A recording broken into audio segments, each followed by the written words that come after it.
If I ask you who is the most recognized personality in the world at the moment, what would your reaction be? Some of you might say Volodymyr Zelensky or Vladimir Putin. Former US President Donald Trump is never far away from the headlines either. And never does a day go by without the mention of Elon Musk. But the topic of conversations across schools, offices, over the past week has been around one man. For some, he is a magician. For some, he is God. And for many, he is the GOAT, the greatest of all time. I'm obviously talking about Lionel Messi. Welcome to Gravitas Plus. My name is Priyanka Sharma. On Sunday, the 18th of December, Messi led Argentina to a third Football World Cup title. I think everyone is aware of how that match panned out. Argentina were up against defending champions France. Messi, the reigning king of football, against the man tipped to be his heir, France's Kylian Mbappe. Both players delivered a masterclass on the biggest stage possible. Messi scored twice for Argentina. Mbappe woke up a slumbering France in the nick of time and sent the game to extra time with 2 goals. And rescued his side again with the 119th minute penalty. The greatest World Cup final of all time went down to penalties. In the end, Argentina won, leaving both Messi and Mbappe in tears. The World Cup is the pinnacle of football, but it's also a burden, especially for someone like Lionel Messi, who has dominated the sport since 2008.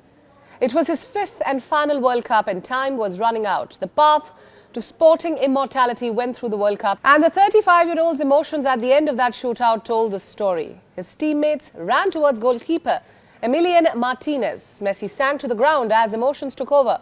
His teammates made a beeline for him. This was a team effort, but the 25 other players and members of the backroom staff knew that for him, this meant much more.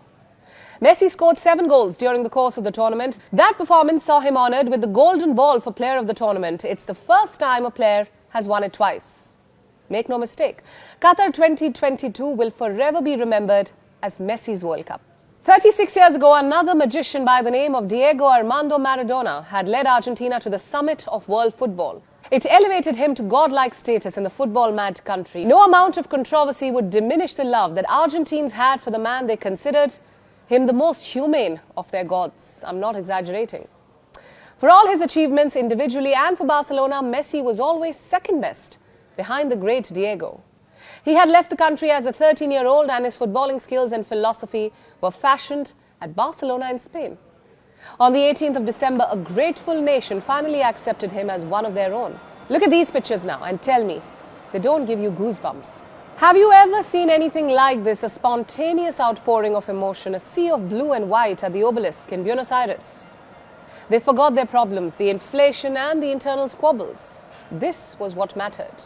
On Tuesday, the 20th of December, Messi and his world champions landed back in Argentina. The anticipation had been building. The government had declared a national holiday. Over 5 million people thronged the streets of Buenos Aires. They wanted to see their champions. They held up banners displaying Messi and Maradona together.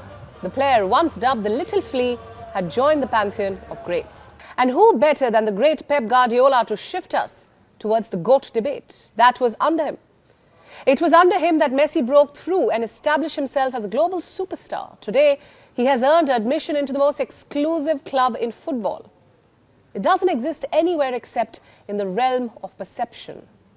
Over the course of the last 50 years, just 2 players had been part of this conversation: Brazil's Pelé and Argentina's Maradona. Add another name to this exalted list now, Lionel Messi.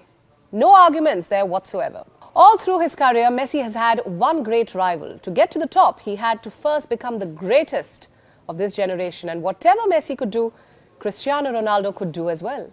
It was a rivalry that divided people, just like the Pelé-Maradona debate.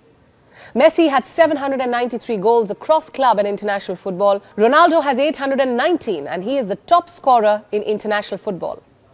With 141 goals, Ronaldo is the top scorer in the Champions League. Messi has 129.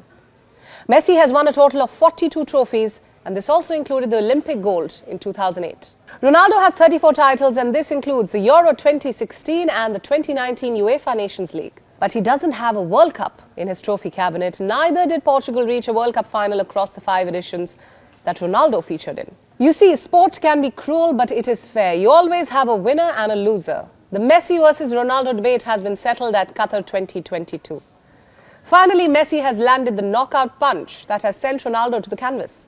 It wasn't just about goals and the statistics. Both players have their own strengths and skill sets. Messi was blessed with natural talent and played in one of the greatest teams of all time at Barcelona. Ronaldo had talent as well, but it was his sheer hard work and pursuit of excellence that took him to the top.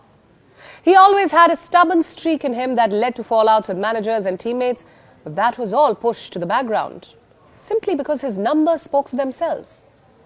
He was a match winner for Manchester United, for Real Madrid and then Juventus in Italy. But Ronaldo finally came up against an opponent who wouldn't budge and who pushed back. Remember, Ronaldo is 2 years older and the decline has been alarming over the course of the season. He fell out of favour with Erik ten Hag at Manchester United and was largely introduced off the bench. But the champion in him refused to quit. An ill-advised, no-holds-barred interview ahead of the World Cup saw Manchester United finally wash their hands off him. But those issues didn't subside. In fact, they followed him to the World Cup. Ronaldo's penchant for the theatrics and his petulance led to the unthinkable. Manager Fernando Santos benched him for every subsequent game after the group stage. Never before had a Portugal coach dared to drop Ronaldo. He was omnipresent. But football isn't a game of egos, especially not the World Cup. The Portugal team played better without him, but still went out in the quarterfinals. Ronaldo departed the tournament in tears. The man who ruled world football at his pomp is today persona non grata. No one wants him in Europe, despite him being a free agent. He has been training with his old club, Real Madrid, in a bid to stay fit, and he has also had to watch his great rival lift the one trophy that he could never get his hands on. There hasn't been a congratulatory message to his great rival as yet. Let's talk about Lionel Messi now. He has always steered clear of controversy. Yes, he had had his moments of frustration. Perhaps the World Cup quest demanded a nasty Messi, as we saw in the feisty quarter-final against the Netherlands. So then, is he the greatest? His individual achievements mean that the great Maradona may have finally been eclipsed. The great man will be smiling down from a better world. They had a relationship based on mutual respect. But there is also another contender, FIFA's player of the 20th century, Pelé.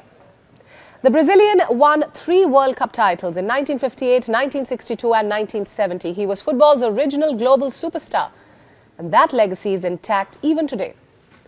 Comparing generations is always a rather hopeless affair. Messi has played in Europe all his career. Pelé played all his football in Brazil with Santos. He did come out of retirement and play for the New York Cosmos. There is no official tally of Pelé's goals, but he still is Brazil's leading international scorer with 77, a record he shares now with Neymar. Football statisticians are divided over how many goals Pelé has actually scored. The Guinness Book of World Records pegs Pelé's goals at 1,279. FIFA initially tabulated Pelé's tally to be 1,281, but has over the years pegged it at more than 1,200. Remember, no player in the history of football has won the 3 world titles that Pelé did. And that's where this debate currently stands. Lionel Messi is without a doubt the greatest football player of the modern generation. Pelé stands head and shoulders above those who played in his generation. Maradona dragged an average Argentina team to the 1986 world title. Both Pelé and Messi played alongside great players, both at the club and national level. It's these 3 who are the GOAT contenders. We believe it, and many of you fans may disagree, that Messi has edge ahead of his idol Maradona. Individual honours can't be compared across generations. Pelé was never eligible for the Ballon d'Or. Neither was the FIFA World Player of the Year award around then. Pelé was chosen as the International Olympic Committee's Athlete of the Century despite having not competed at the Olympics. So it comes down to perhaps the only denominator common between Pelé and Messi, the Football World Cup. Pelé has 3 of those. Messi won his first in 2022. Ultimately, I leave the choice up to you.